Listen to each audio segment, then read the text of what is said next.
Hello viewers, welcome to my channel. আজ আমি আপনাদের সাথে শেয়ার করব নানখাটাই রেসিপি। নানখাটাই এটা একটা বেকারি রেসিপি। কিভাবে গ্যাসে তৈরি করতে হয় আমি সেটাই এখানে দেখাবো। এখানে নানখাটাই তৈরি করার জন্য আমি এরকম একটা বাটি নিয়ে নিয়েছি। এখানে নিয়েছি 1 বাটি ময়দা, হাফ বাটি বেসন, আর তার হাফ নিয়েছি সুজি, আর লাগছে 1 বাটি পরিমাণ আইস সুগার। আমি সুগারটাকে পাউডার করে নিয়েছি। এখানে ছড়িয়ে দেব সামান্য পরিমাণে সল্ট। এবার হাতের সাহায্যে ভালোভাবে এটাকে আমি মিশিয়ে নিয়েছি। এখানে লাগছে সেম বাটিরই হাফ বাটি পরিমাণ ঘি। তবে ঘি আমি একবারে দেব না, আমি অল্প অল্প করে দেব এবং ডোটা পারফেক্ট করার জন্য এটা আমি বারে বারে দিয়ে দেখব। আপনারা ঘির বদলে তেল ইউজ করতে পারেন, তবে ঘিটা দিলে স্বাদটা আসলেই অনেক সুন্দর লাগে। দেখুন হাতের সাহায্যে ভালোভাবে মাখিয়ে আমার তৈরি হয়ে গেল ডোটা, একদম পারফেক্ট ডো। নানখাটাই তৈরি করতে এখানে ইউজ করছি একটা ফ্রাই প্যানের মধ্যে আমি সল্ট দিয়ে দিয়েছি। এই সল্টটা রিইউজ করতে পারবেন। যদি আপনাদের কাছে এখানে বালি থেকে থাকে তাহলে সল্ট দেওয়ার দরকার নেই। এই সল্টটা যখন কেক তৈরি করবেন বা বিস্কুট, তখনও এই সেম সল্ট দিয়ে আপনারা ইউজ করতে পারবেন।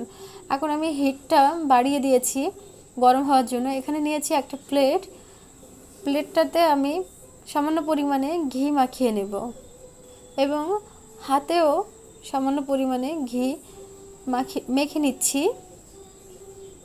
হাতের সাহায্যে ছোট ছোট করে বল আকারে করে নেব এবং বল করে হালকা করে চ্যাপ্টা করে দিতে হবে, মানে বিস্কুটের শেপ যেরকম, তবে একদম চেপে দিবেন না, একদম পাতলা করবেন না।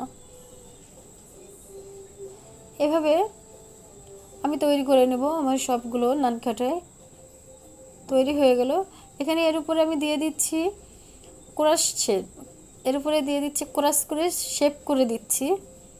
জাস্ট ডেকোরেশনের জন্য দিয়ে দিলাম আলমন্ড বাদাম।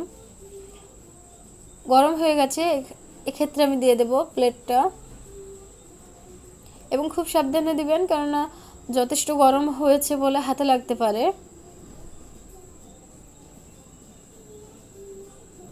ঢাকনা দিয়ে এটা ঢেকে রাখবো এবং একদম লো ফ্লেম করে রাখবো।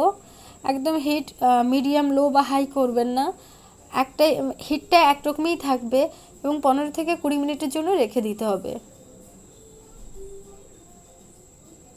15 থেকে 20 মিনিট পরে ফিরে এসেছি। তৈরি হয়ে গেছে আমার নানখাটাই।